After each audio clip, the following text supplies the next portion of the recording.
Hey girls, Maria Menounos here, author of the Every Girl's Guide to Life. Want to know my best tips and secrets for organization, travel, weight loss, beauty, fashion, and everything else in between? Go to bing.com/Maria and pick up my new book, The Every Girl's Guide to Life. You're listening to the AFTERBUZZ TV network. Now, the largest new media platform on the web and your #1 source for after-show entertainment. Very good, Keith. Johnson. From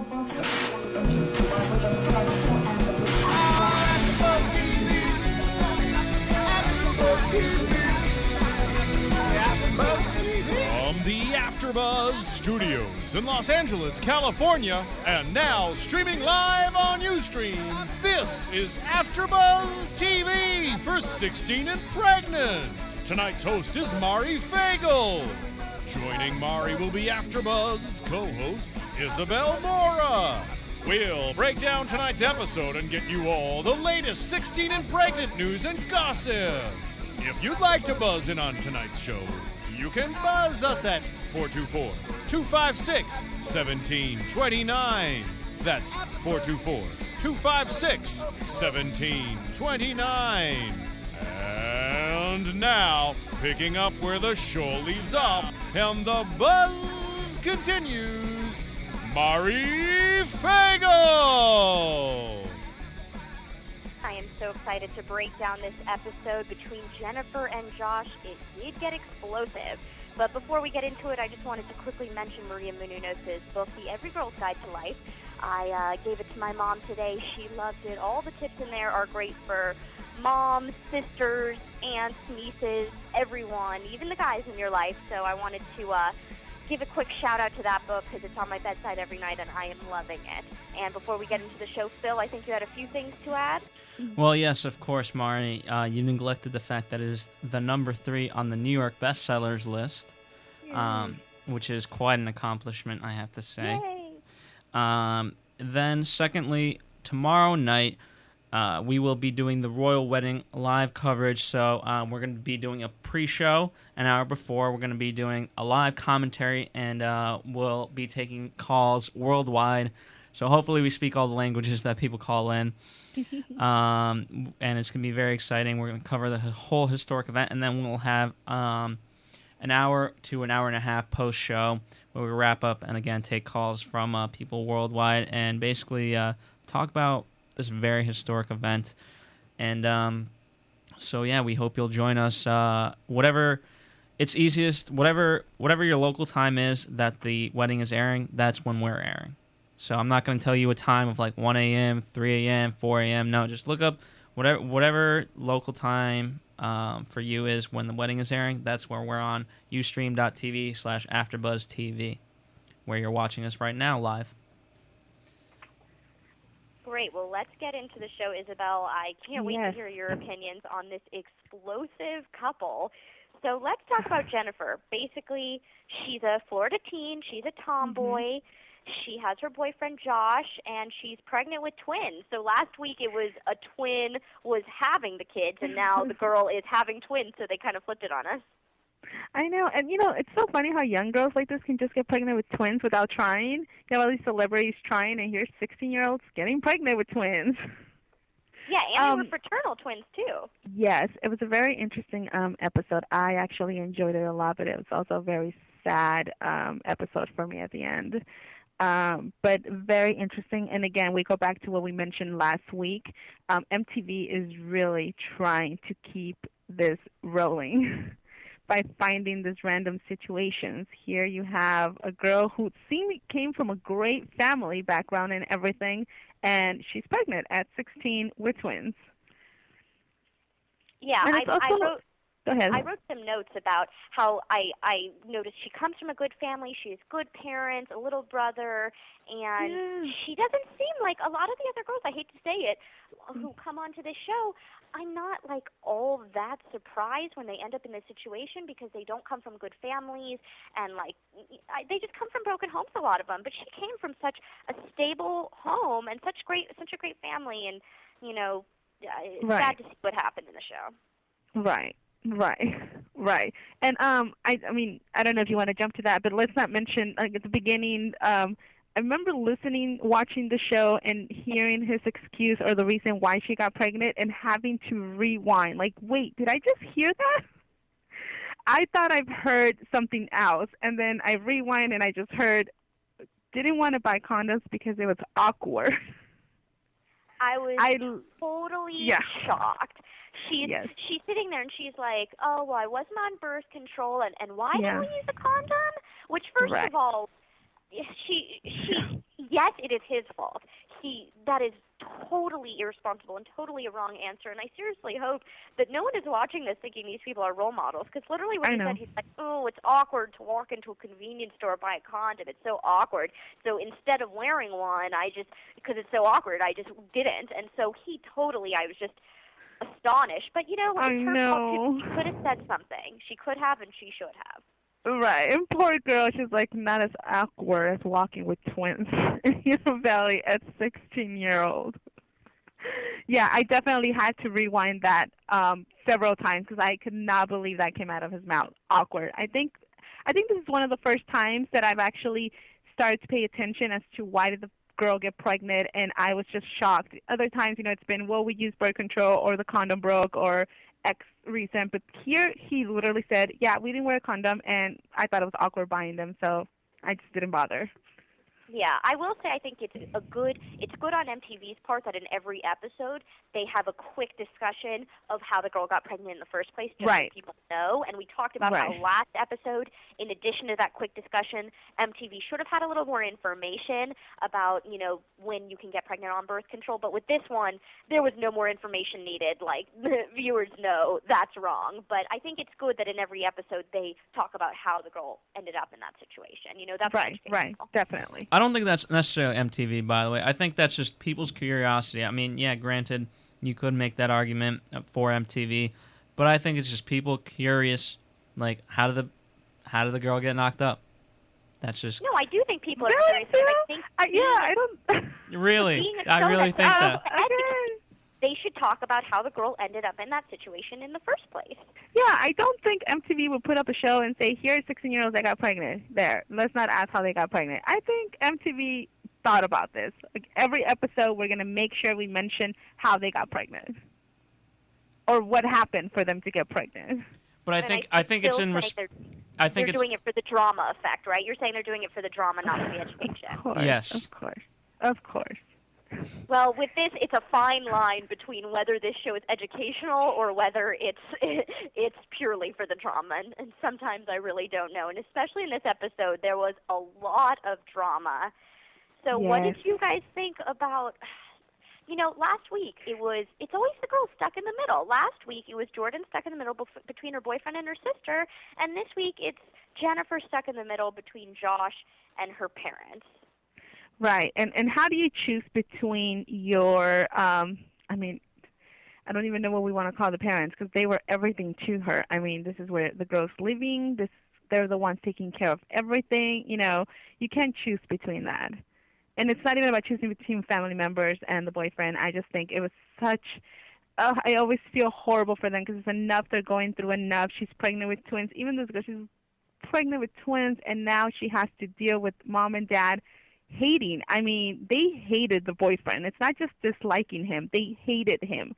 I think every time they mentioned his name, you could see them cringing and just tears coming out. Like, they could not take the fact that their daughter got pregnant by this guy. And I don't know if it was the guy or just the fact that she got pregnant by anyone. Yeah, I don't know. I feel like there's a lot of stuff. A lot more, right? Before cameras started rolling, because there had to be a reason why they had such strong feelings about him and such hatred. But you know what I wrote when I was watching the show? I said, on both sides they didn't make the effort. Josh surely did not make the effort, but you know what? Her parents weren't really making the effort either. Right. No, I feel, I was a little on the fence. I feel like Josh tried by just staying quiet a lot of times, but I think after they said so much and they just kept pushing and pushing, it seemed like this guy was just like, enough is enough, and I'm not going to stay quiet anymore.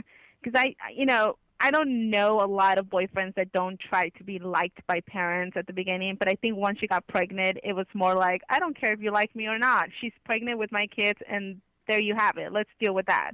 But the parents just keep pushing and pushing, and no, he's not allowed here, and no, why is he here, and why is he calling, and why are you going over there? I mean, there were so many questions.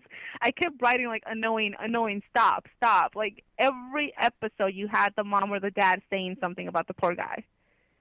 Yeah, so let's get into the specifics of, like, what exactly was they were fighting about. So first, it was the last name. Her parents were upset that they're naming the babies after him, and they're naming one of the babies Joshua, and that they were using his last name. Mm-hmm. What did you think?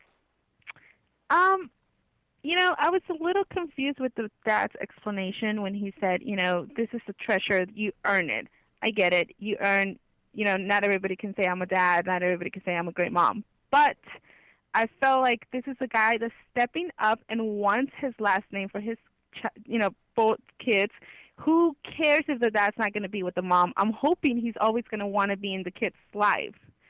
I didn't understand the big deal there. I really didn't. I mean, I don't know. Did the parents just want her last name to honor? I didn't see why it made a difference. That's one issue where I kept thinking, well, the most obvious solution could have been, why don't they just use both names and hyphenate it? So, like, Del Rio Smith. Right. And that's why, it was like they were really trying to get him out of her life. But it made no sense to me whether or not the girl wasn't going to lose anything. And they were making it sound like if you put his last name on there, he has some kind of power over the babies. I don't think he does. If the mom's always going to win, and if we're fighting about custody or anything, you always have to go through court, and unless the guy can ever prove something more than the mom can, then you'll get 50-50, but you'll never get full custody, unless the mom's a crackhead or something. But it made no difference to me as to why the parents were making such a big deal about this. And you're right, they could have just put both of their last names. I did that with my son. I have my last name and the dad's last name, but I just wanted my last name there. Oh, so you do have that? I do. I have Jonah. My son's middle name is my last name, and that's different. That's different. And he has his dad's last name. It was there. I mean, I just wanted my last name some kind of way. That's his middle name. It's not hyphenated.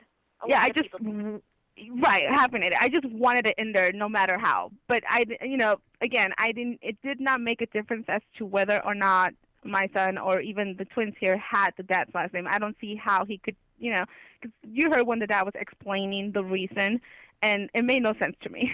I'm like, well, the dad is there. He is trying to be there for her, and he's not leaving. He didn't flee. He's still standing next to her. Obviously, a lot of times they don't make it, but he wants to be a dad. Let him be the dad. And this is why I feel like there had to have been a lot that went on before cameras were rolling, because they kept saying, he's so disrespectful, he's so disrespectful. Like, I don't think asking for his name to be on his children's last name is disrespectful. That was the word they kept using. Exactly. So you're right. There had to be, after we watched the full episode, I can kind of get an idea of things that could happen or had happened before, because it made no sense why they disliked him so much. Well, she kind of mentioned in the beginning, too. She said he's a lot older than her. Right. I don't know. She's a sophomore, so she's like, 16? What did he look? She's like 19, 18, 19 maybe? Well, I thought maybe he was 18, 19, because they never mentioned anything about he could go to jail for this, which I already knew. Okay, so he's not that old. So what's exactly old for them? That's the thing. Have we not had anything like that on 16 and Pregnant yet? A situation where the guy is like to the point of statutory rape because he's so We did. We had it with one. And I want to say that was season 1. I do recall that, and that was one of the the girl kept getting threatened by her parents. If you don't let him shape up or get him out of your life, we're gonna call the cops. There was one episode like that. Because I feel like that happens a lot. Oh, Janelle's baby daddy. She's Teen Mom season 2. Her boyfriend, her baby daddy, was like 27, because I read an article once in like Star Magazine or something. He's like 27. Then there you go. That probably was it. The funny thing is, MTV doesn't mention that, and that's a big issue. I bet you a lot of these girls have a big age gap, and for some reason, MTV just kind of skims over that. Well, I'm sure they also don't want to get in trouble, and they want to hide everything that they can so they can just build their show around these girls. Yeah, that's true. So, okay, so let's talk about the next big issue, the baby shower. So Jennifer's parents, like, they don't want to throw her a baby shower. Josh's parents feel bad. They throw her a shower. She asked her parents to come. They say no. They'll throw a separate shower without him. And they don't show up. What do you think of that? Well, did you feel that they actually wanted to throw a baby shower for her separately because they were supportive of these babies and they cared about her having a baby shower, or simply because they wanted to basically say, you know, F you to Josh's parents and show them we'll throw our own and you won't be invited? Yeah, no, I think that, I mean, they didn't end up throwing one, not that I know of or not that was filmed. So to me, their response was just, oh, we're just going to throw a separate one, just highlighting how much they don't like him. And, you know what? I think that was a bad call that they did not go. You know, yes. I understand Josh's, like, immaturity in, you know, not wanting to. I don't like that he wasn't making an effort with the parents, but I can cop that to his age and his immaturity. Right, Parents, right. They should have gone. That's not acceptable. They should have gone. Like, what is the big deal? Point blank, I think they should have gone to the baby shower. Yeah, and you know what? The whole time I thought, oh, the mom's going to show up. She's going to show up. I know she's going to show up. Like, that's your daughter there alone. You know, as much as we all didn't agree with this, it's not a happy moment. It's still your grandson that's going to come into this world, and you're still going to have to deal with the babies. Just go and show up. It's a big step. Just like she kept saying every time something happened in her life, she kept saying, well, that's such a big step. Your family has to be part of it. Then be part of it. Go and be part of it. You already didn't kick her out of your house. You're obviously going to let her stay there, have the babies there. You're being supportive in that way. Then go to the baby shower. For your daughter. I felt so bad for her when she was texting and she was like, hi, Mommy, I'm getting a lot of great gifts. Like, oh, I just felt so bad for the girl. It was horrible. And again, that's why when she said, oh, let's throw a baby shower, but with our family. And I don't think they ever did. Yeah. So then another big did. issue between them was when he proposed. So they go on their anniversary. Right. He proposed, asked her to marry him, and he didn't consult the parents first. It's not a traditional situation where he asked for her hand in marriage first. And then she comes home and breaks the news to her mom. And let's back up a little, Mary. Did you notice when she says, yeah, we're going to dinner for a 1-year anniversary? I'm sitting there doing the math, like, how long were you guys together before you got pregnant? Yeah, like 3 months. Like, were they together like 4 months, 5 months? Yeah, that's exactly with Leah and Corey. It was the same thing. Right, that was like 3 months, right. When the babies were born, and I was like, that must have been within the first month of dating then. See, and to me, when Josh proposes, I get it. They're young. They're 16, and he's, 18, 19. We don't know his age. But this is I felt like this was actually his way of trying with the parents. Like, okay, I messed up. We got her pregnant. She's pregnant. But look at me. I want to stand up. I want to be there. And I respect your daughter or love your daughter enough to want to marry her or at least make that commitment, get her a ring, and make her my fiancé. You know what? I don't agree with you. I don't think it was a way of satisfying the parents, because if it was a way to make amends with the parents, would have asked them first. I actually think that putting a ring on her finger is a way to get his way of getting her away from her parents. His, like, she's mine now. It's a territorial thing. Like, if it's her fiance, then he has more claim over her. So I actually think that's what was behind that. Really? Because I throughout the whole thing, I thought they're gonna go ahead and, I don't know, at some point he's gonna go ahead and say, let's just move in with my parents. But I don't think that was even an option. I think there was an option to come after the hospital and stay with his parents for a bit, but I don't think they were offering her to move in. So when he proposes to her, to me, it's more like, look, I am a man. I may have messed up. You don't like me, but I love your daughter, and I'm willing to make that commitment and ask her to be my wife. And I don't think any guy who's been hated by parents is going to ever want to go and ask the girl's parents for her hand. I know that's the right way to do it, but I don't think he felt welcome at any point to do that. You know what? I think it was a good call that he proposed. He seemed sincere. He said, that's how I truly felt about her. And I get that the parents are upset, but personally I think it's a good thing that he proposed because it does. It means he's serious. It means he cares that it's a commitment and that she matters to him. And like she said, she didn't want to be walking out of the hospital saying, "Oh, this is my baby daddy." My baby daddy. Like saying fiance means there's a commitment there, which is why I didn't understand why the parents were so upset. Right, and here we go with the mom's speech. You know, I'm speechless, Josh. Walk me through this. It's more beautiful when your family accepts it. Yeah, I don't think you were ever going to accept it, so it's obviously never going to be beautiful enough for you. Yeah. So that was her speech for everything. It's beautiful when your family likes him. It's beautiful when you plan this. Like, okay, we get it. Move on. And if it's so beautiful, then you need to make the effort to step up and get along. Yeah, they definitely never. Did you? I mean, was there ever a season, or not a season? I want to say like any scenes where they actually had the dad and Josh speak to each other at all? No. I don't think we ever saw that. It was always the mom.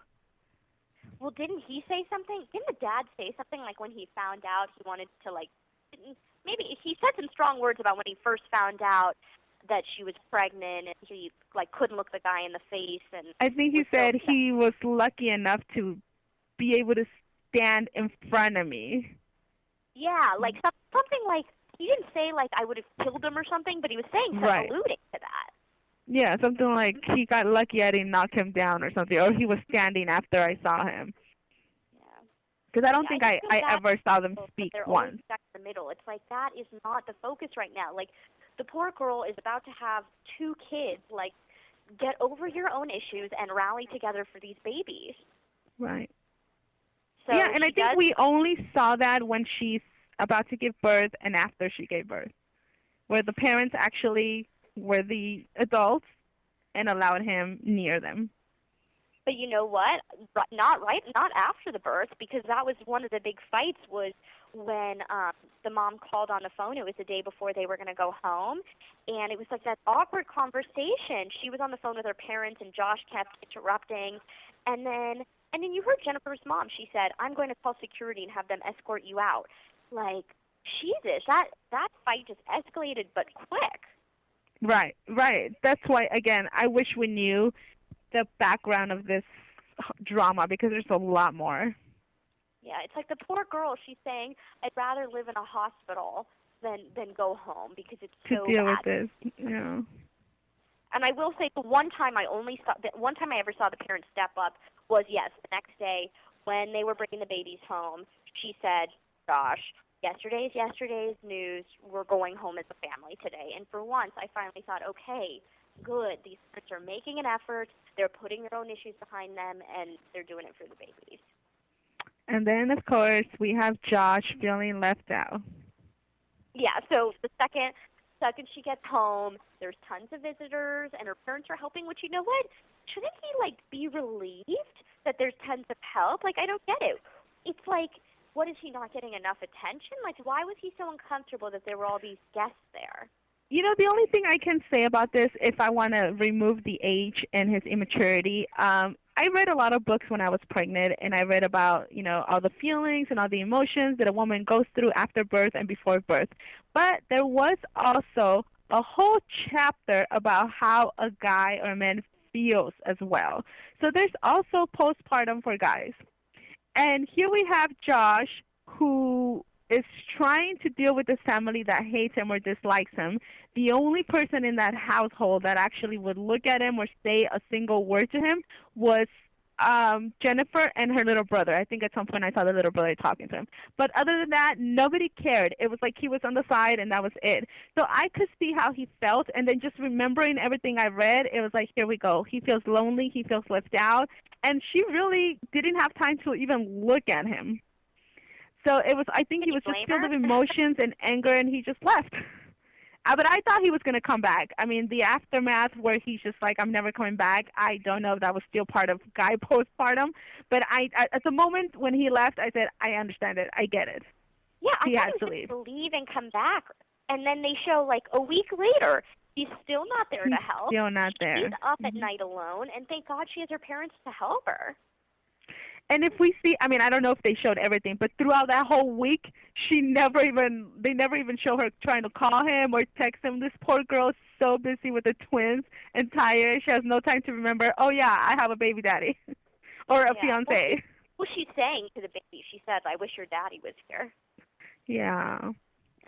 Okay, yeah. So let's talk about what's most likely probably the biggest explosion of the season, definitely thus far, but I think it's probably the biggest one of the whole season. I was, like, shocked, mouth, like, totally open, was just shocked the whole time watching this. So, okay, so basically what happened is he picks her up, takes her to his house with the kids, and her mom's on the phone with her. They start fighting. He's saying, hang up the phone, how disrespectful, basically mocking her parents. And so she says, take me home, and he calls her a stupid-ass bitch. So I was shocked. And you know what? Good for her. She got out of the car, but he pulled off to the side of the road, almost pushed her out of the car, and then she turns around and he sped off with the kids. That's when I was, like, shocked. Like, what were you thinking? I mean, obviously this guy had been holding on to this anger against Jennifer for a while. Here we have a guy that feels you picked your family over me, and they apparently have not had a talk till now, so he's holding all that anger. It made no sense for him to drive like that. I mean, the minute he called her a stupid bitch, I'm sitting there like, this is nothing new. This is not the first time he name calls. So I think they've had fights like this before, and maybe here's where I understood why the parents could possibly dislike him. I think they've had blowouts like this one. Maybe they haven't gotten to physical part, but I'm sure there's been, you know, the name calling involved or him having anger issues. There's some issues there that are bigger than just this little car ride we saw. Yeah, no, I mean, it's weird because for the whole rest of the episode, we hadn't seen him. He was mostly calm for the most part, so was she, so I was, like, a little surprised. But I was just shocked by his behavior. So, but then he does return back. He does turn around and return back with the kids. He doesn't just drive off. But then when he does come back, he takes the kids out of the car. He's, like, going to bring them back to her.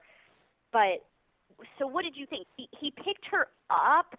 The thing is, she was kind of punching him, so he did kind of pick her up to kind of stop her. He didn't push her, and I understand she had the C-section cut, but he picked her up because she was punching him. Yeah, you know, I rewind that to make sure his hands were never on her because I never saw his hands on her. I basically saw someone that was picking her up and removing her. But we all know as long as there's any fingers, anything on you, and if she easily bruises or anything, he's done. But he never hit her, never intentionally hit her. He just, I mean, I saw it again, picked her up, removed her. But she literally was punching him and, you know, doing anything she could to hurt him. The crazy thing is she was the one who's been so calm the entire episode. Right. But you know what? She has hormones. He did. Right. Here we go back with postpartum. Yeah, it was definitely, here you see, I mean, you see the emotions of a woman that just had a kid, well, 2 kids. She's still hurting from the surgery. She's now angry. She said, you know, she was angry that she was starting to resent him because he wasn't around to help her. Here we go, we're trying to work something out for the first time, and it's kind of like he's back in her life only to show her, yeah, I'm still not here. It just, everything got to her, and it was just too much in such a short time. Yeah. So she calls the cops on him, which I think that was right. He gets put in the cop car. But she also called her parents, which it's like the second the mom drives up, this is all a verification for her parents of everything they'd already been thinking about him. Yes. And let's not forget when he calls the mom a bitch. Oh, I didn't even, like, see that in all the commotion because she screamed, say goodbye to your kids, say goodbye to your kids. Yes, she calls the mom a bitch, continues with the name calling, but at this point you can see he's a little nervous because he knows the cops are coming.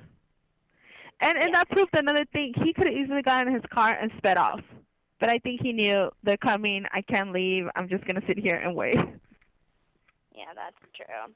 Yeah, so but it was Mom definitely not what I expected at the end.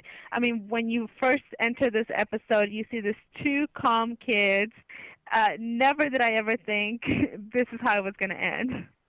No, and I hate that it ended on that note, too, because so basically her mom takes him home. She ignores all of his texts and calls.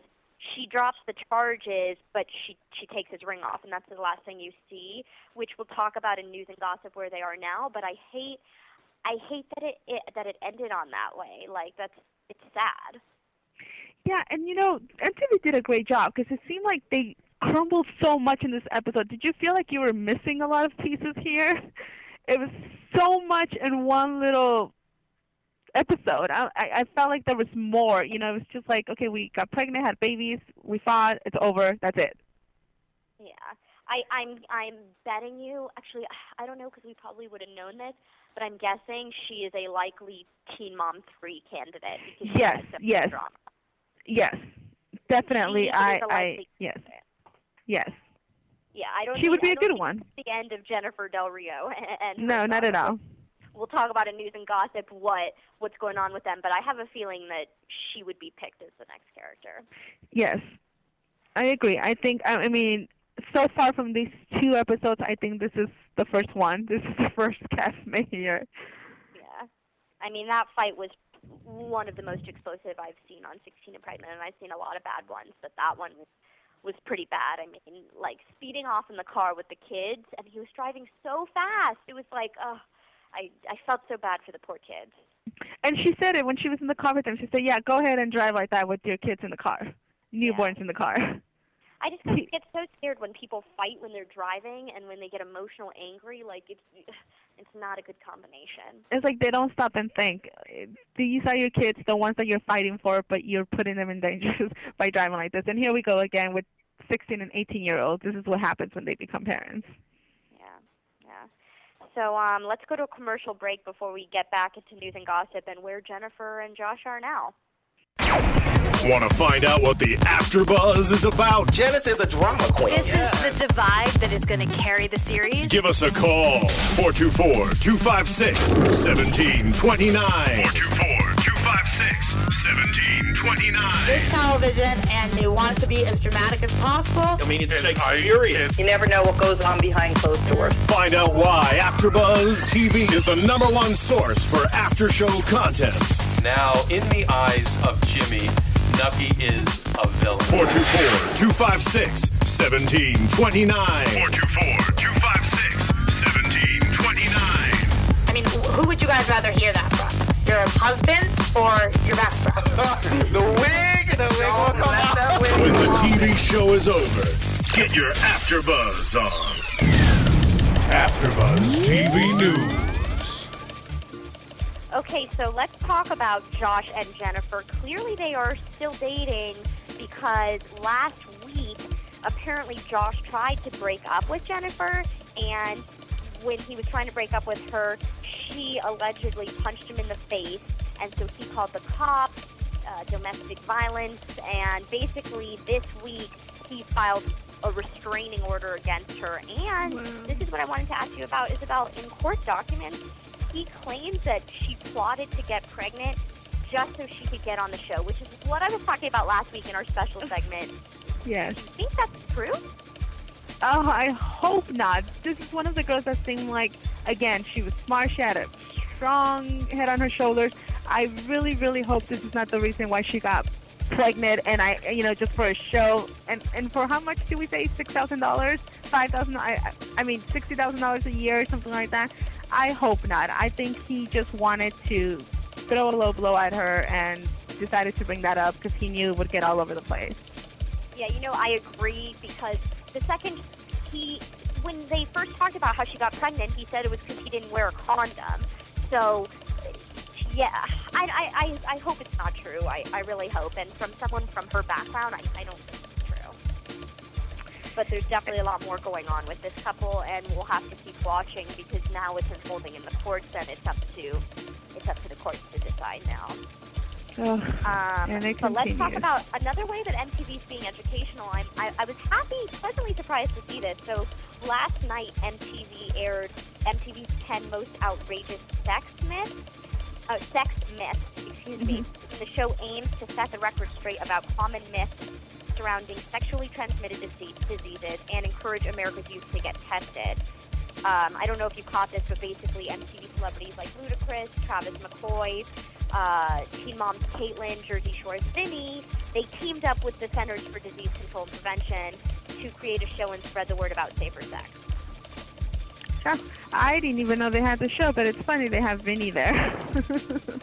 Well, actually, it makes sense. I mean, Phil, you can chime in here. How many STDs do you think are going on in the Jersey Shore?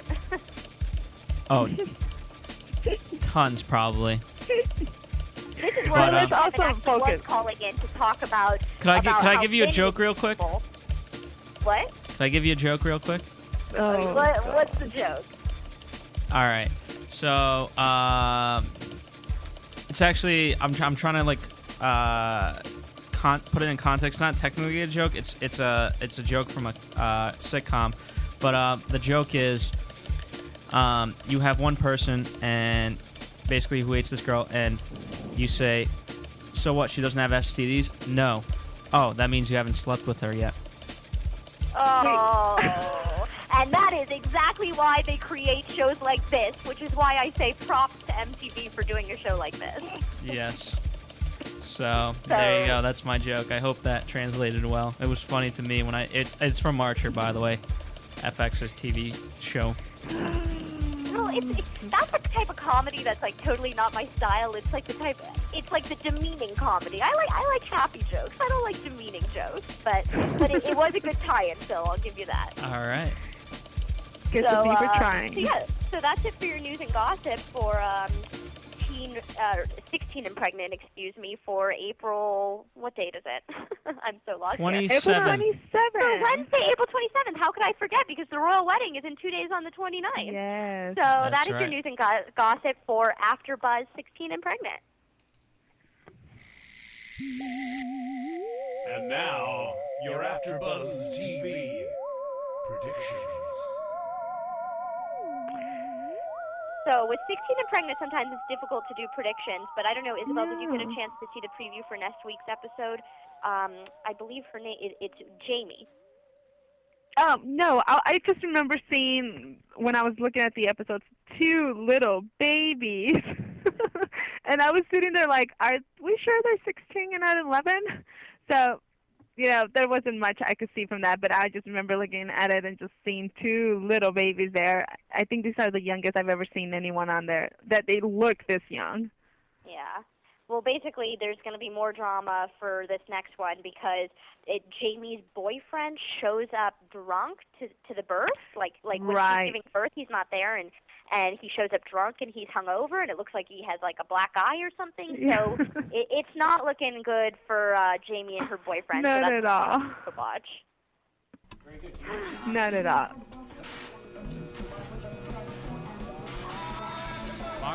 Mari, take us out of here. Okay, well, that is your AfterBuzz TV for 16 and Pregnant, Season 3, Episode 2. Isabel, I had a great time breaking it down with you, and I can't wait to talk to you about Jamie and her episode Definitely, next me week. too. See you guys next week. From producers Kevin Undergaro and Phil Svitek, engineer DJ Jesse Janity, and the entire AfterBuzz TV staff, we would like to thank you for listening to the AfterBuzz TV network. If you have questions or comments, be sure to buzz us at info@AfterBuzzTV.com. And you can find us on Facebook or follow us on Twitter by searching for AfterBuzz TV. Buzz you later. The views expressed herein are those of the hosts only and do not necessarily reflect the views of AfterBuzz TV or its owners or principals.